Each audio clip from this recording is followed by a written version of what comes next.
of the Box, membahas apapun yang Anda mau. Indonesia tanah airku cinta, Nusantara merdeka bhinneka tunggal ika. Bersama Awang Ajiwasita dan Om Bob. Greetings to each and everyone. Anytime you meet, I greet anyone. Whether it namaste, assalamu alaikum. Salam, salam, salam.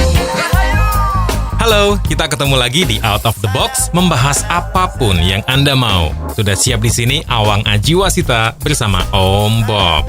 Minggu lalu kita sempat mendiskusikan tentang dunia pendidikan di Indonesia. Banyak komentar yang masuk, dan kali ini sebelum kita banyak berdiskusi, kita akan lihat dulu salah satu komentar yang terpilih di sini, yaitu dari Pak Rubin. Beliau bertanya nih Om Bob, apakah sebaiknya dunia pendidikan itu seperti dulu aja? Setiap tahun ada yang tidak naik kelas. Kalau nggak naik kelas 2 kali, dikeluarkan dari sekolah. Ini menurut Om Bob gimana nih? Ya, terima kasih ya untuk Pak Robin ya. Sebetulnya ini kan termasuk peraturan yang sepertinya kok belum pernah dicabut ya. Kalau memang tidak naik kelas 2 kali, itu harusnya dikeluarkan dari sekolahan itu. Ya, ini memang untuk menjadi semacam stressing kepada murid, juga orang tuanya, agar supaya betul-betul anak yang sekolah itu juga dipantau di rumah, ya, ditanyain bagaimana pelajarannya macam-macam agar supaya dia naik kelas, ya. Oke, sekarang terpulang dari masalah ini, sebetulnya pendidikan di Indonesia ini kan kalau mau maju itu nggak cuma bisa dengan mengatakan harus begini, harus begitu, tetapi secara komprehensif kita harus melihat dari bawah sampai atas. Karena pendidikan di Indonesia ini memang sudah, ya kalau kita mau omong lebih kejam ya, sebetulnya ini udah carut-marut, hancur nggak karuan. Ya, kalau kita iseng-iseng deh, iseng-iseng kita lihat misalnya ada penjual koran, atau penjual sayur, atau apapun yang kita ketemui di manapun, coba kita iseng-iseng tanya, ya, yang paling sederhana, berapa sih perkalian antara satu angka sama satu angka, misalnya 7 sama 8, 7 kali 8 itu berapa? Tadi orang yang kita tanyain itu pasti akan mikir agak lama, ketawa-ketawa, berapa ya? Terus ngomong, jawab, ya 56 misalnya begitu, ya lama sekali dia berpikir.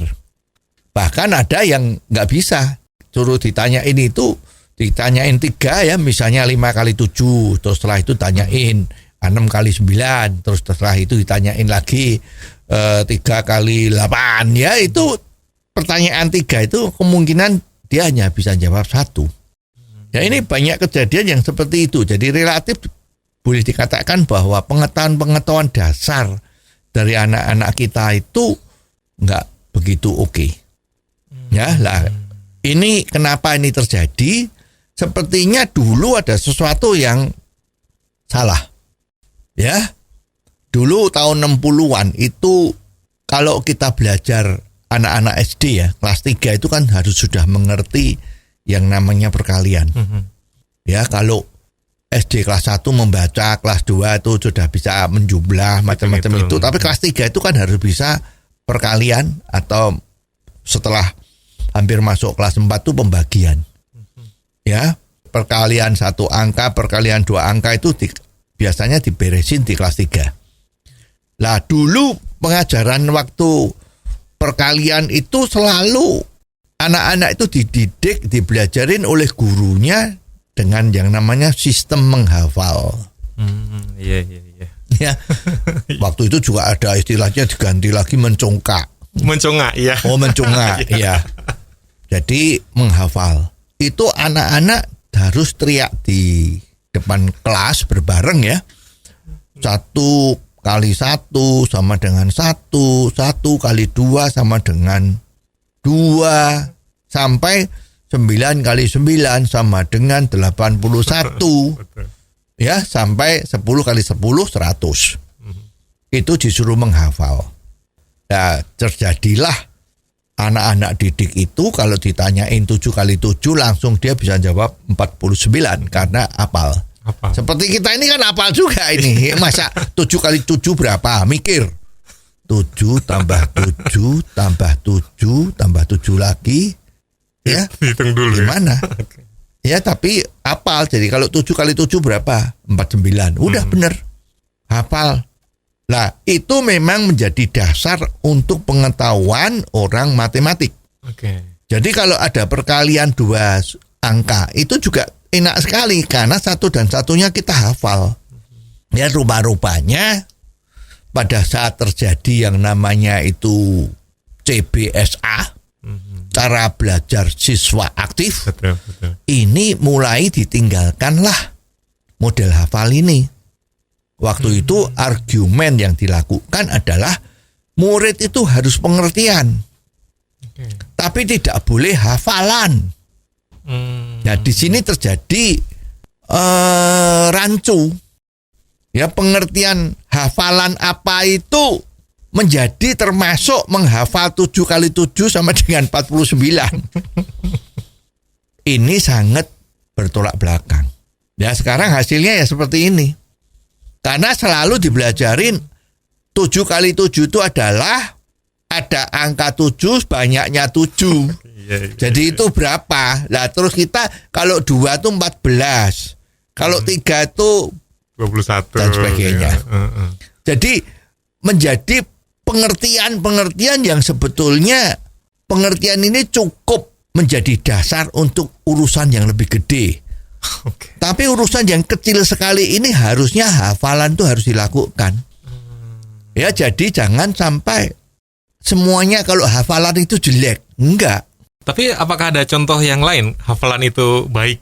Ya sekarang kalau kita sempat belajar pramuka. Ya sekarang itu masih pramuka enggak itu namanya ya. Ya, pramuka. Itu kan ada yang namanya belajar sistem Morse. Oh iya, sandi Morse. Iya. Ya, titit itu kan kalau orang ikut pramuka pasti belajar kode Morse.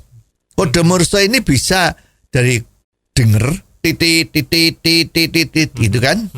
Kalau kita nonton film itu zaman Perang Dunia ke-1 atau ke-2 itu kan selalu ngirimnya berita tuh nggak seperti sekarang pakai voice tapi pakai signal.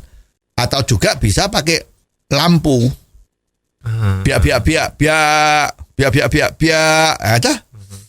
Nah itu pelajaran untuk Morse ini juga bukan ngapalkan. Misalnya ini, kalau A itu Morse-nya kan 1 titik 1 garis. Nah terus kita sekarang mikir, kalau A itu 1 titik 1 baris. Ya kalau didengerin pakai mesin Morse itu menjadi tet gitu kan. Betul. Ya, kalau B itu nggak salah itu tut gitu ya. Ini saya nggak lupa nih ya, tapi itu cuman tahu bahwa Morse itu seperti itu. Jadi kalau SOS, S itu titik 3, dihafalkan. Ya pengertian kan? S itu titik 3, titik itu S. Kalau O itu yang paling umum dipakai kan SOS. O itu garis 3. Pengertian. Titit. Nah, ini jadi SOS. Save our soul. Ya, minta bantuan itu SOS. Nah, bunyinya titit.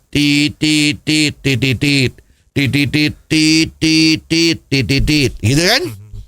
Nah, kalau kita pengertian ya begitu. Tapi kamu nggak akan pandai-pandai. Nggak bisa menyelesaikan masalah Morse ini kalau caranya mikir begitu. Harusnya dihafalkan. Ya, jadi banyak sekali orang-orang tenaga pendidik kita yang menganggap bahwa hafalan itu nggak baik. Salah. Ada yang baik, ada yang jelek. Ya, kalau bikin soal matematika yang ruwet itu hafalan, nah itu payah. Karena pada saat terjadi yang sesungguhnya angka itu berubah menjadi nggak bisa. Karena kemarin kita bisa lulus, bisa menyelesaikan pekerjaannya karena adalah menghafal. Ya, soalnya kalau begini, jawabannya begini, itu dihafalkan. Nah, padahal itu yang jelek karena bukan pengertian tapi hafalan. Nah, sekarang coba seperti kita kembali ke Morse. Oke. Hafalannya bagaimana? Kita tinggal mengambil contoh. Coba nih, kalau kucing itu bunyinya gimana? Kucing bunyinya meong. Ya, apakah kamu mikir tuh? Kalau ada meong, yuk kamu mikir ini suara apa? Kan enggak. Kalau kambing gimana? Mbak. Nah, seperti kamu kan. Lah ini juga begitu, harus dihafalkan. Begitu kamu dengar tetet A, tetet S, tetet O. Jadi dari hasil suara itu kita hafal itu apa? Nah ini matematik juga begitu. 3 kali 3 9 itu hafalan. Udah, jangan mikir lagi 3 tambah 3 tambah 3 jadi 6 tambah 3 jadi 9. Ini kelemahan guru-guru kita, menganggap kalau hafalan itu nggak benar. Nah ini metode pendidikannya. Nah, jadi sekarang untuk memperbaiki anak didik kita murid kelas 3 harus dikembalikan lagi dengan menghafal tadi. Mau tidak mau harus menghafal. Kalau enggak nanti susah untuk melakukan perhitungan-perhitungan yang akan datang. Apalagi sekarang ada kalkulator. Oh iya. Ya penjumlahan macam-macam itu udah nggak bisa, bingung. Tinggal nutul-nutul kalkulator. Tapi kalau kalkulator 3 kali 3 aja nggak ngerti, harus pakai 3 kali 3 sama dengan ada di mesin kalkulator itu, ya kamu kapan mau pinternya? Jadi menghafal itu belum tentu jelek. Ini ada pengertian. Jadi harus ada yang dihafalkan, harus ada yang dimengerti. Menghafalkan itu untuk membuat pengertian itu menjadi lebih cepat, lebih lebar. Kalau membuat soal-soal atau ada permasalahan. Nah ini salah di situ.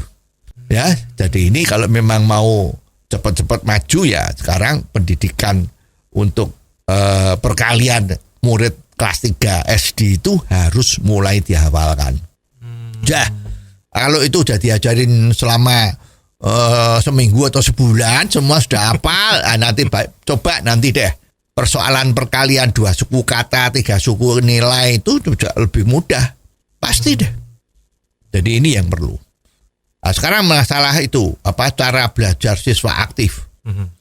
Itu ya nggak ngerti gimana. Kelihatannya aja itu luar biasa. Wah, ini sekarang murid-murid itu mulai dikasih pelajaran yang aktif, tidak pasif. Nah, tapi anak-anak kalau lagi SD itu ya gimana? Bisa mengerti inisiatifnya, masih belum bisa. Jadi kalau untuk anak SD ya mestinya ya jangan seperti itu dulu. Memang harus dibimbing dulu oleh seorang guru agar supaya mengerti apa yang dia harusnya dimengerti.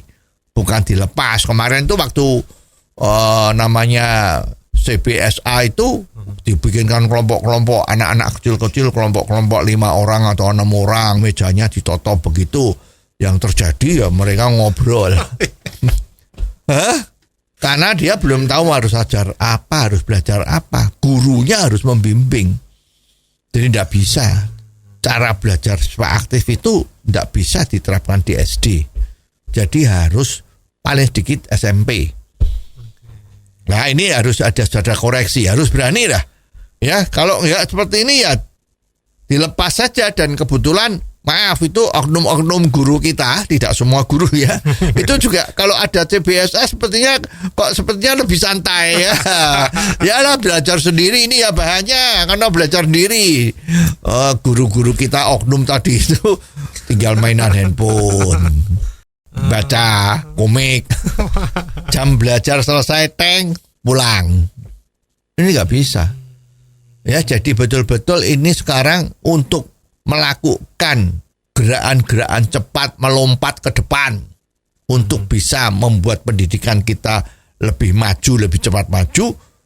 Langkah-langkah ekstrim yang seperti ini yang harus dilakukan.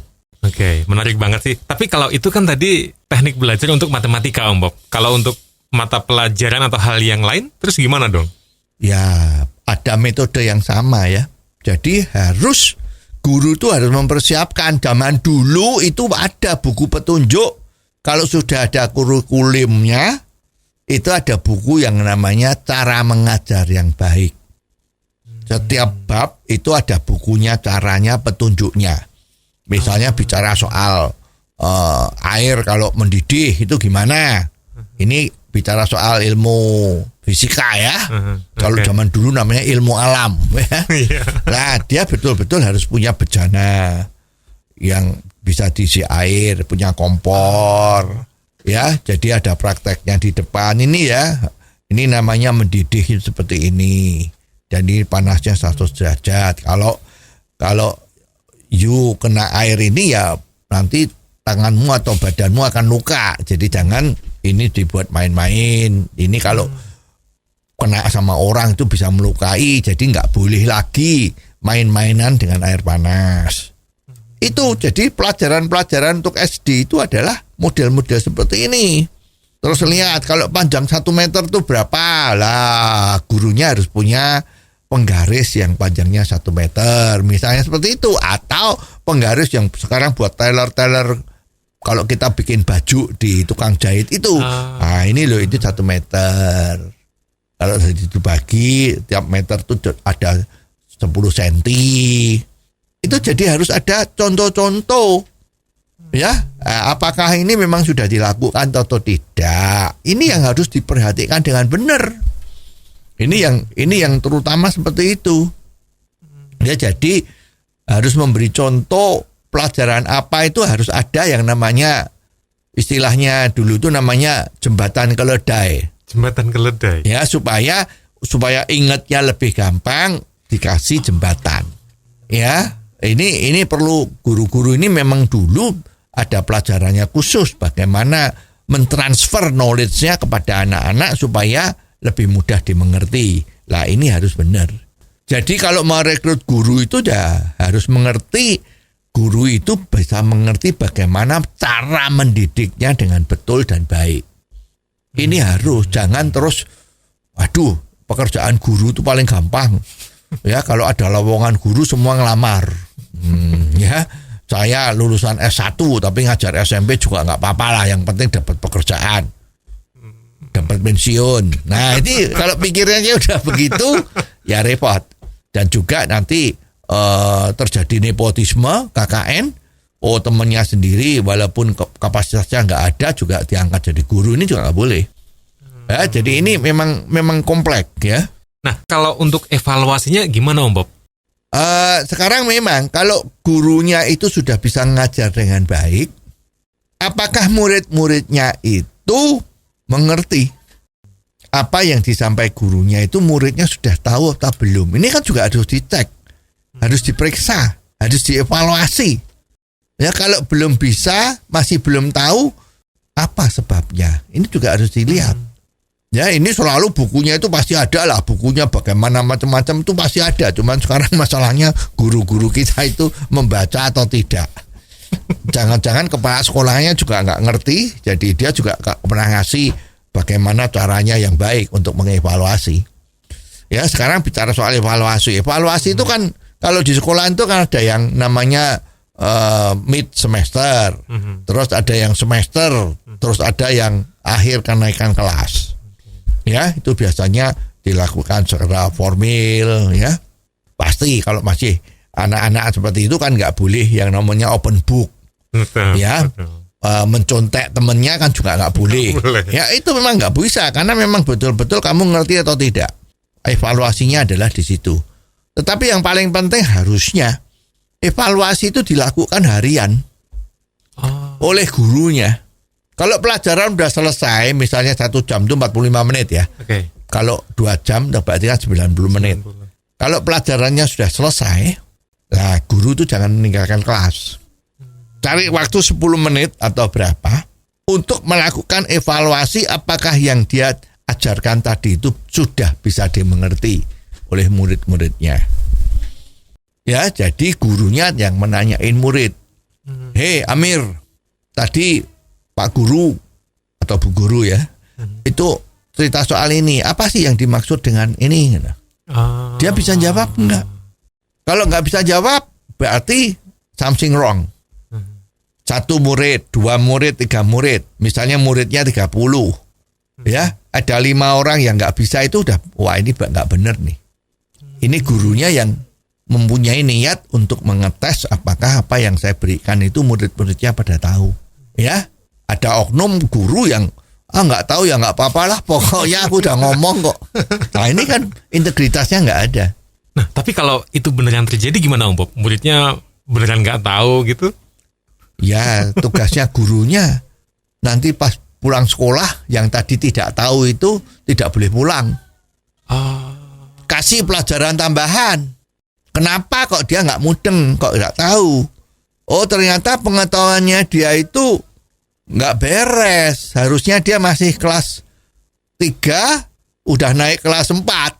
Karena kemungkinan guru yang kemarin itu hatinya terlalu baik. Yang harusnya nggak naik dinaikin karena udah sekolah setahun.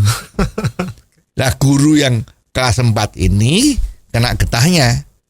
Karena dia nggak mudeng. Nah, dia yang harus menjelaskan agar supaya dia jelas, supaya dia bisa mengerti. Nah, ini harus dilakukan terus menerus setiap hari. Semua bidang pelajaran harus dibegitukan. Nah, ini memang susah, buang energi. Tapi ini satu-satunya jalan karena sistem pendidikan kita kemarin itu sudah runyam. Ya tadi itu yang kemarin kita bicarain, katrol, kasihan. Sudah sekolah setahun, masa nggak naik. Terus ada lagi nilai 4 dinaikkan jadi 6. Jadi syarat kenaikan rata-rata dulu 6. Ya dari dulu tuh 6. Tapi sekarang bisa 5,5 boleh lah. Lama-lama 5, 4,5 juga boleh lulus. Matematik terutama karena pada susah semua. Oke lah 4,5 lulus. Nah, gimana? Ini udah runyam. Maka sekarang dicari guru-guru yang betul-betul mempunyai dedikasi tinggi, integritasnya tinggi untuk melakukan evaluasi dan membuang energi yang lebih untuk membuat anak didik kita itu menjadi lebih pintar, lebih ngerti. Itu evaluasi, jadi harus harian. Nggak cukup cuman semesteran. Kalau memang mau bikin maju loh. Oke. Ya, jangan terus punya etikat. Ini nggak bisa, kamu les ya ke rumah saya. Nah itu juga nggak boleh. Yang les nanti karena bayar kan. Nah kalau ulangan kasih bocoran. Besok ulangan lulus. Nah, nggak boleh juga. Ini memang harus dilakukan hal-hal yang seperti ini. Kalau caranya untuk bisa mendapatkan guru yang punya integritas tinggi gimana ya? Ya itu ya rekrutmennya dan lihat sejarahnya. Orang ini dulu pernah ngajar di mana? Kalau sudah pernah ngajar di tempat lain, tanya kepala sekolahnya. Itu ada guru ngajar IPA, namanya Hasan misalnya, ya kan? Tanyain dulu kamu sekolah ngajarnya di mana? Tanya kepalanya, ini Hasan tuh gimana? Harus begitu. Ya, tapi memang tidak ada instan kan? Harus learning by doing untuk integritas itu juga. Di sini maka yang dievaluasi tidak cuma muridnya, gurunya juga harus dievaluasi. Kalau gurunya yang evaluasi siapa? Ya kepala sekolahnya. Maka kepala sekolah itu kan full time. Paling bagus kepala sekolah itu harus tinggalnya di sekolahan. Jadi apa yang terjadi di sekolahan itu dia tahu. Misalnya ada pelajaran tambahan sore hari. Ada kegiatan ekstrakurikuler, ya kepala sekolahnya tuh hadir karena tanggung jawabnya itu membuat manusia Indonesia seutuhnya dari sekolahannya. Ya, jadi gurunya juga harus dievaluasi oleh kepala sekolahnya. Zaman dulu sebelum teknologi yang maju sekarang ini dulu kan ada supervisor. Jadi kalau ada guru yang ngajar, kepala sekolahnya itu duduk di belakang. Melihat ini guru ngajarnya betul atau tidak. Ya. Terus dia bikin catatan-catatan. Oh ini kalau nggak beres ini oke. Begitu sudah selesai, ya itu yang namanya teaching, ya, teaching atau coaching gitu. Itu tadi kamu ngajarnya begini ya. Salah nih. Harusnya kalau begini kamu ngomongnya begini. Contohnya juga salah. Kan ada ini, kita bicara timur, contohnya barat. Itu bisa itu. Ya itu harus seperti itu. Jadi artinya evaluasi. Yang paling penting juga sebetulnya guru tuh kalau sebelum ngajar, dia itu harus melakukan persiapan. Besok saya mau ngajar ini ya, lebih baik contohnya apa ya? kejadian yang recently terjadi ini apa ya? Saya akan ngajarin sama dia. Misalnya suhu lagi dingin. Nah, misalnya kan, kenapa kok suhu itu bisa dingin? Oh, matahari ternyata sedang melakukan rotasi yang tempatnya itu tidak di sini. Jadi agak jauh dari belahan bumi yang kita pijak ini sehingga udaranya menjadi lebih dingin. Karena ada nih situasi malam lebih panjang daripada siang hari. Sebaliknya juga ada yang malamnya lebih pendek daripada siang hari. Nah, itu kan untuk bahan pelajaran agar supaya disesuaikan dengan apa yang terjadi saat itu. Kan dia harus melakukan persiapan. Betul. Nah, supervisi yang bagus dari kepala sekolah, guru yang mau ngajar itu semacam tes lah. Hei, sebelum you ngajar besok ke sekolahan, jam berapa kamu ngajarnya? Saya ngajarnya jam 8. Oke, jam 8 kurang 15 menit ketemu saya dulu. Ini kalau kepala sekolah yang baik. Oke. Terus kamu nanti mau ngajar apa? Ayo coba, bagaimana ngajarmu? Tak tok. Jadi guru itu melakukan persiapan pengajaran dengan baik. Diawasi sama kepala sekolahnya, kalau udah betul ya jalan. Please, silahkan. Jadi yakin kalau guru itu ngajarnya baik. Rasanya sekarang kok nggak ada yang gitu ya. Gurunya yang repot sendiri. Kalau gurunya integritasnya tinggi, dia persiapannya baik. Tapi yang guru yang waton gajian, nah itu nggak akan seperti ini. Ya, jadi ini kembali zaman dulu kalau belum teknologinya belum canggih, maka supervisor itu duduk di belakang kelas melihat mereka ngajarnya gimana. Juga guru itu menguasai kelasnya gimana. Kalau ngajar terus orangnya, murid-muridnya tinggal mainan sendiri, macam-macam, tinggal ngorek-ngorek kertasnya, itu ya kan tidak ada artinya lah. Ini penguasaan gurunya gimana? Itu harus dilihat semua. Nah, sekarang kalau sudah modern seperti ini, ya sebetulnya semua sekolahan itu setiap kelas harus ada CCTV. CCTV yang nggak cuma gambar doang, tapi harus ada suaranya. Dan ini harus dihubungkan di ruang kepala sekolah. Jadi ruang kepala sekolah duduk di ruangan kepala sekolah itu, ya, tapi ya ruangannya kan nggak perlu sebesar lapangan sepak bola ya. Yang kemarin itu, ya, biaya karpetnya miliatan ya, nggak perlu seperti itulah ya. Jadi ruangannya cukup, ada monitornya untuk melihat semua kelas yang ada di sekolahan itu. Guru si A ngomongnya gimana, ngomongnya cukup jelas apa tidak, apa gurunya cuman mainan handphone, ya, apakah pelajarannya itu sesuai dengan silabusnya. Sekarang kan banyak kejadian loh, silabusnya harus selesai 5 bab sebelum semesteran, ternyata baru sampai 3 bab atau 4 bab, karena targetnya nggak selesai. Dan tidak punya effort untuk menyelesaikan. Cuman ngomongnya lah ini kan libur. Perkara itu nggak selesai ya udah. Kan libur. Jadi saya kan kalau libur ya nggak bisa kerja dong. Nah ini mental-mental seperti ini. Ya jadi dipantau oleh CCTV yang ada suaranya, bisa kelihatan audionya dan videonya untuk jadi evaluasi. Ini yang harus dilakukan. Kalau memang kita mau maju loh. Ya, itu harus ada. Terus, nah, supervisornya juga bukan supervisor yang sleepy, ngantuan. Kalau monitor begitu yuk ngantuk. Nggak cuma dilihat, ya cuman formalitas dilihat padahal nggak lihat. Nggak boleh. Yang namanya itu integritasnya harus tinggi.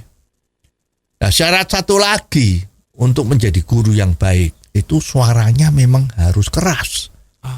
Kita banyak sekali ketemu guru-guru kita yang suaranya lirih.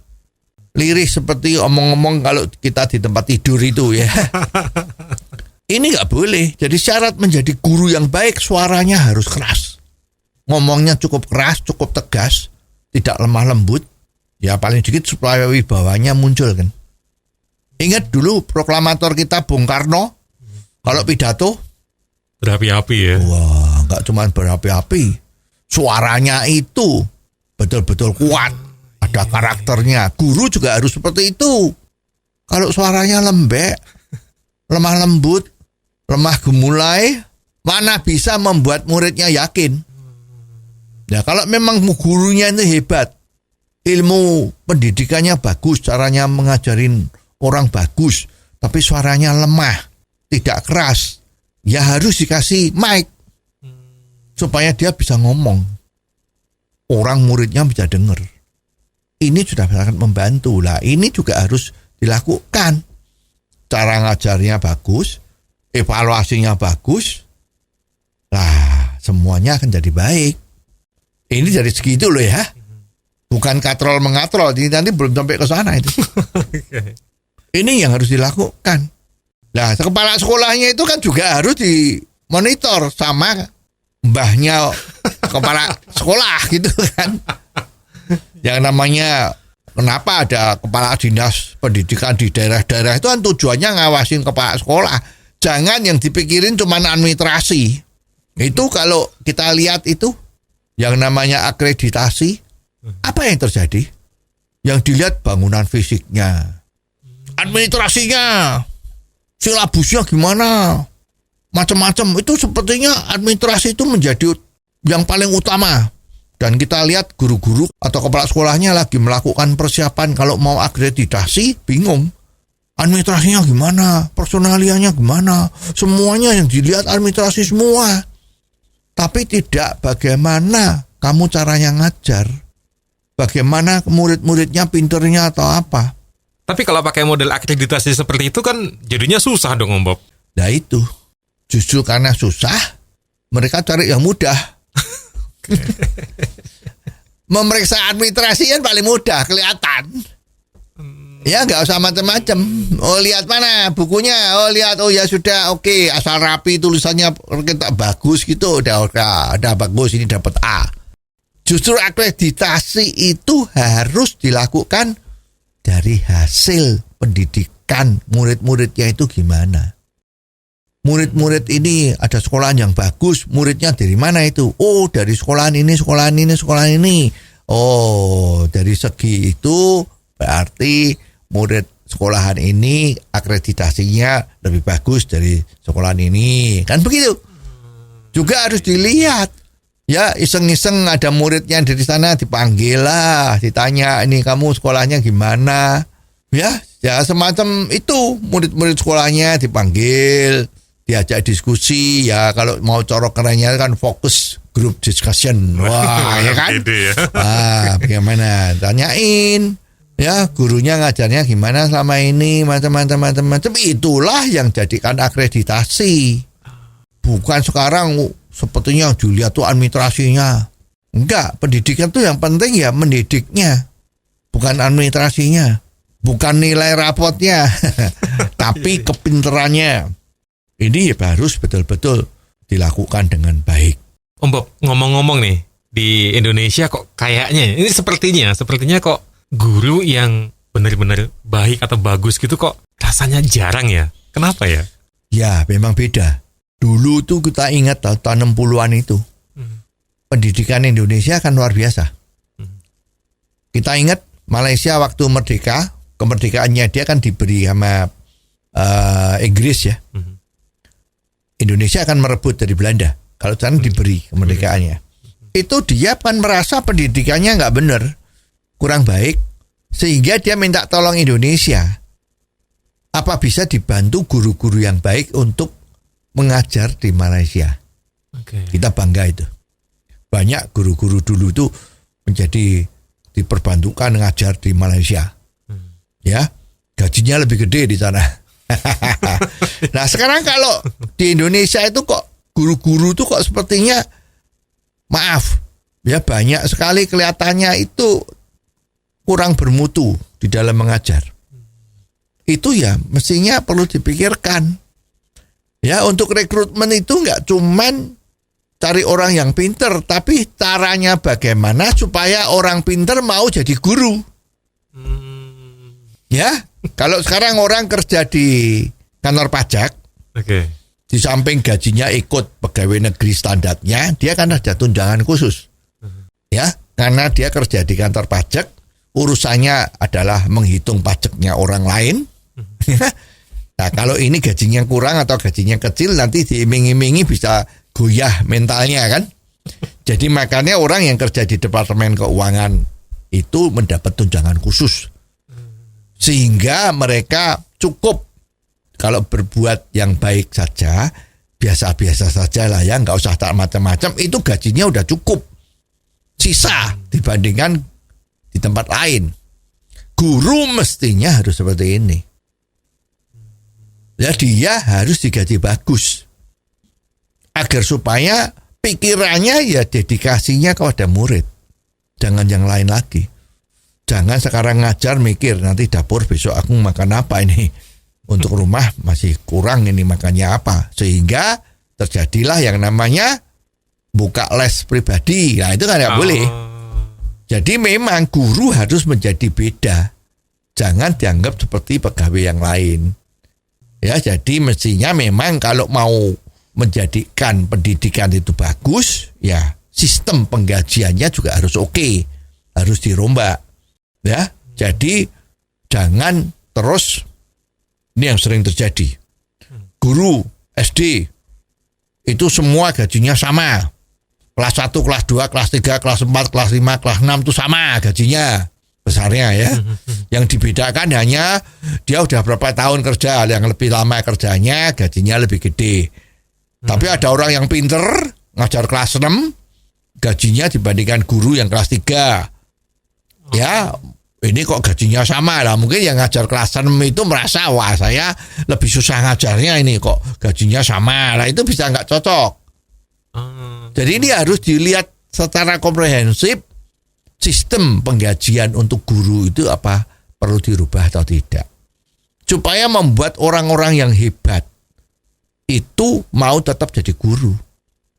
Jangan sekarang menjadi gurunya hebat tapi penghasilannya kurang, dia mending bikin warung sate aja, ya, atau saya jadi penjahit saja, saya jadi desainer aja.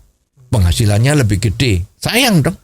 Punya hebat bakat jadi guru yang bagus, dia tidak mendidik tapi profesi lain agar supaya hidupnya lebih baik. Ini juga perlu dipikirkan. Ya ini yang harus. Tapi most of all yang paling penting ya integritasnya itu. Harus dicari orang yang memang jiwanya itu kan ada panggilan ya. Panggilan saya kepingin memintarkan orang itu biasanya ya udahlah penghasilannya menjadi tidak jadi utama, tapi ya jangan sampai kurang. Jadi panggilan jiwa itu ada untuk menjadi seorang guru. Lah mungkin juga dari sekolahan-sekolahan yang namanya SPG kalau masih ada, sekolah pendidikan guru, itu memang harus ada satu pengajaran-pengajaran yang mendidik mentalnya supaya integritasnya tinggi, membuat orang pintar itu kita seneng, pahalanya besar.